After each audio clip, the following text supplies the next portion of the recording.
Hello everybody, my name is Anomalord and welcome to another exciting episode of Let's Play Pokemon Platinum. On the last episode, we arrived here at the Pokemon League proper. We had our final battle against Barry, and with that, there is nothing standing in the way of us going and taking on the League. Except there realistically really should be. The Pokemon League are the hardest trainers in the game. They're your final bosses. They go up as high as level 62, and as you may notice, level 49 is my highest level. And everyone has been telling me, dude, you need to grind before you go into the League, and you're absolutely right. Except I'm not going to grind. No grinding unless it's absolutely necessary. And it is not absolutely necessary. I have determined, and I've actually playtested for this, I've done dry runs of the League to determine that this can be done with some good old-fashioned strategy and a little bit of thought put into moves. We can take on the League as we are now. It's going to be a challenge, but we can do it. So before we go, we're going to have a quick look at my Pokemon and see what we're rocking in terms of moves here. Now, Yuki, I gave Ice Shard here, and the important thing with Ice Shard is that it always goes first. This is going to be a big deal for some of the later Pokemon in the League. Yuki is so fast it's going to outspeed basically everything early on in the League, but as we get later, things will start outspeeding it, and getting that damage with Ice Shard, even though it's only 40 power, is going to be pretty nice.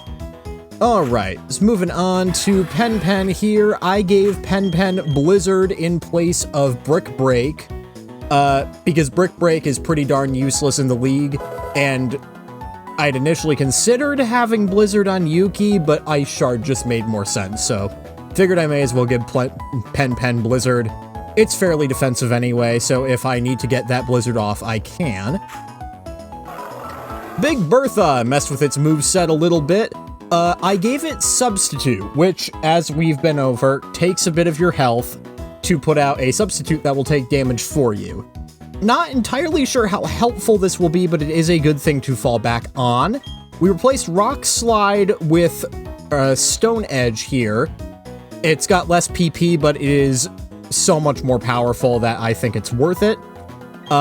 Went to the Move Tutor down in Pastoria City, and I gave it Fire Fang, which is a good Fire-type move. No one else on my team has Fire-type moves, so now we have one. Big Bertha's moveset was the one that changed the most, I think. Good Feather gave it Dark Pulse and gave it Roost.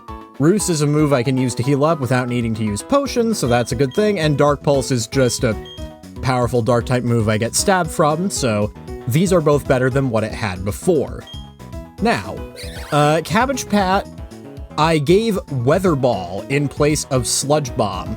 Now, there was some back and forth about whether or not this really was what I wanted to do, because Sludge Bomb is a really good move, I get stabbed from it, and of course if I deleted it, I wasn't going to be able to get it back again.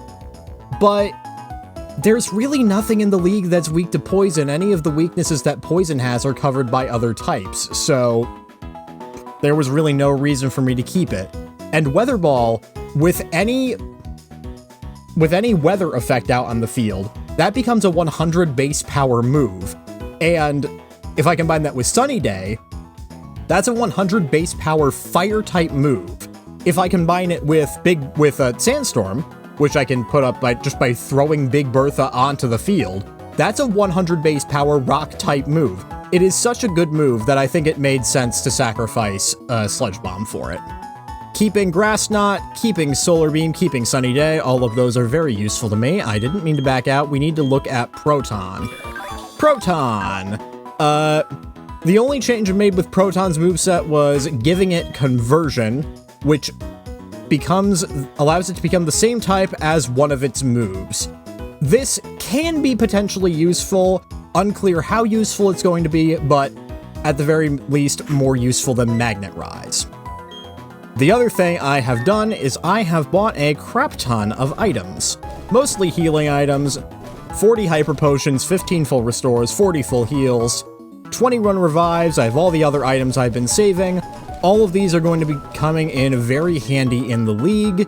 And the other thing I did which will become clear why I did it later. I bought 12x speeds. We'll get to that one. Anyway, once you're sure you've got your team all set exactly the way you want it, go on and talk to our friend here. Let me confirm that you are qualified to challenge the Pokemon League. So let us examine the gym badges you gathered from Sinnoh. Oreburgh City's Coal Badge. Eterna City's Forest Badge. Hearthome City's Relic Badge. Veilstone City's Cobble Badge. Pastoria City's Fen Badge. Canalave City's Mine Badge. Snowpoint City's Icicle Badge. And Sunny Shore City's Beacon Badge. I don't know how you possibly would have gotten here without all of those badges, but if you somehow did, this would stop you from entering. Although, if you did, you probably have a walk through walls cheat, so you can just politely ignore him. Very well. Trainer, you've indeed collected all the gym badges of Sinnoh. Demonstrate the power that brought you here and go for glory. Alright. Started the league, no turning back now. Alright. Going to be facing our first member of the Pokemon League's Elite Four. And I am going to be leading with Yuki for this fight, when the reason for that will become clear once the fight begins. Hello, welcome to the Pokemon League. I'm Aaron of the Elite Four. It's good to meet you. Oh, I should explain, I'm a huge fan of bug Pokemon. Bug Pokemon are nasty mean, yet they're beautiful too. Would you like to know why I take on challengers here? It's because I want to become perfect, just like my bug Pokemon. Okay, let me take you on. Battle begins against the first of the league's Elite Four. We've got Aaron. He specializes in bug types.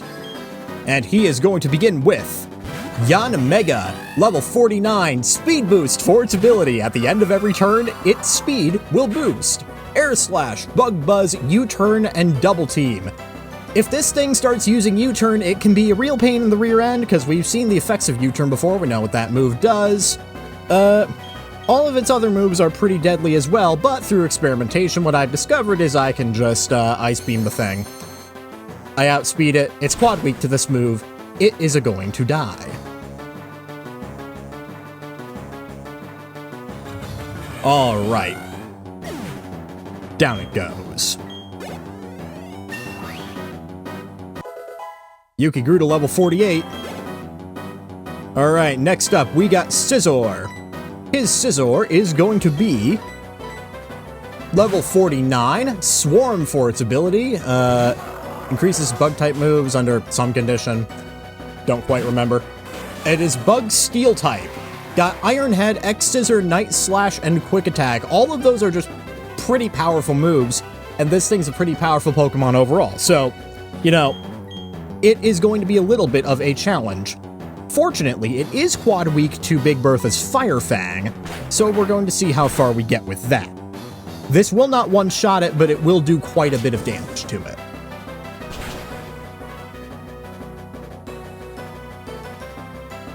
Yeah, brings it down. Oh, and burns it too. Unfortunately, I believe he's going to full restore off of that, but that just means I get a free turn to use it again.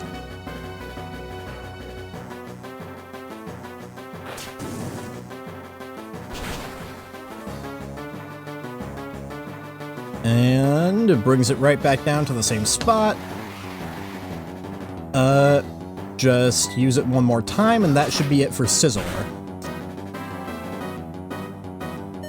Okay, getting a bit low on health there, but we still take it down all the same.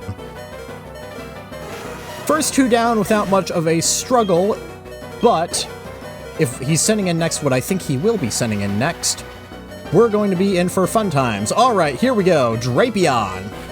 Drapion is his ace. It's his highest level. Level 53. Battle armor for its ability. I forget what that does, but nothing good, I'll tell you that.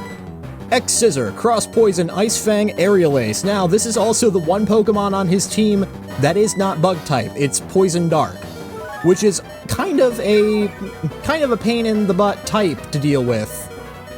The one thing on my team that is a counter for it, that is a fairly good counter for it, is Big Bertha's Earthquake.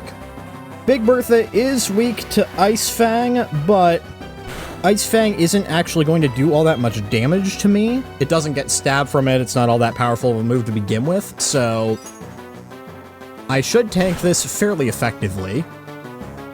Yep, not really very much at all.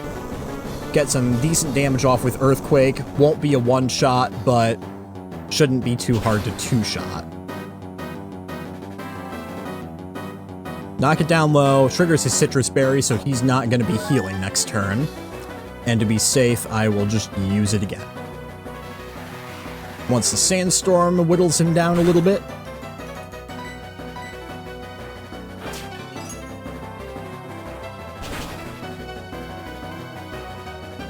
Still there. Still Big Bertha.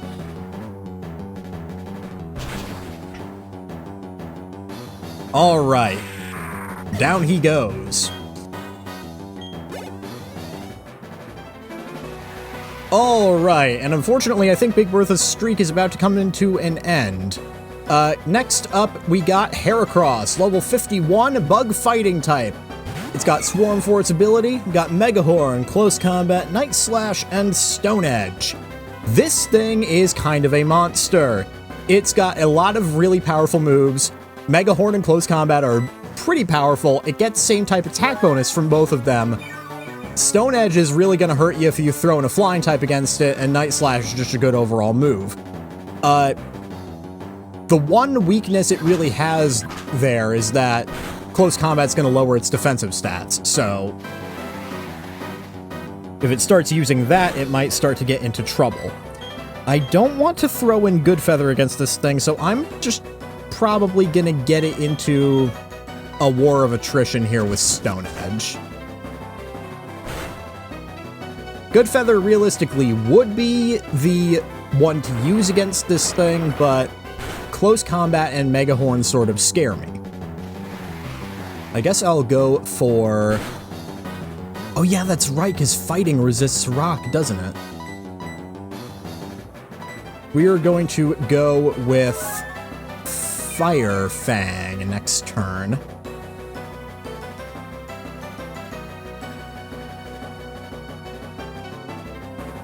Using Close Combat lowers its defenses. How much does it do to me? Little over half. Okay, so it is pretty powerful. I don't think it will use it twice in a row, though. These Pokemon are hard-coded to use less powerful moves if you're near death, so he might not use that again. I just need the extra time to get off that Fire Fang there. Yep, thank you. That's what I wanted.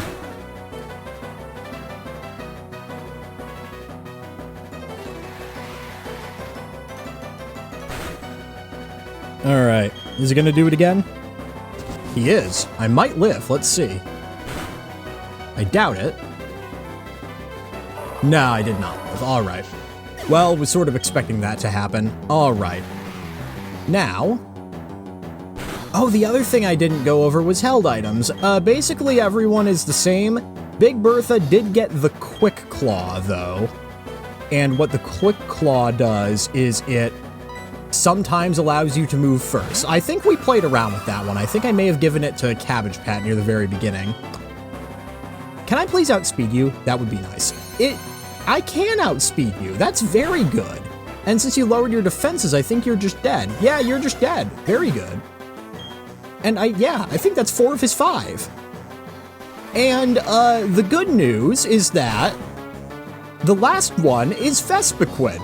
Now his Vespiquen is level 50, has Pressure for its ability, Attack Order, Defend Order, Heal Order, and Power Gem. Pretty standard Vespiquen moveset there. Power Gem, Rock-type move isn't super great for Yuki, but bad news, as we know, because we had a Vespiquen on our team at one point, Vespiquen's really slow. And Yuki is really fast, and also Vespiquen is quad weak to ice. So, bye-bye Vespiquen. You lived, actually. Alright, how much does Power Gem do? Yeah, okay. Delayed the inevitable slightly, but Alright, provided you don't heal, this should be bye-bye Vespiquen. Yep, that'll do it for us. Down it goes. And with it, down goes our first Elite Four, Aaron. I will now concede defeat, but I think you've come to see how great bug-type Pokemon can be. I hope you've also realized what you're up against in the Pokemon League. Battling is deep and complex to the thing. I didn't read his text. I lost with the most beautiful and toughest of the bug Pokemon. We lost because I wasn't good enough. That's it, back to the training camp. Let's hear it from me. Nope, that was wrong. Anyway, go on to the next room. 3 trainers waiting for you. They're all tougher than me. Alright, well, that's encouraging. And we will have to go on to the next room next time. Thank you very much for watching. Leave a like and subscribe if you care to. And I will catch you all later on Let's Play Pokemon Platinum.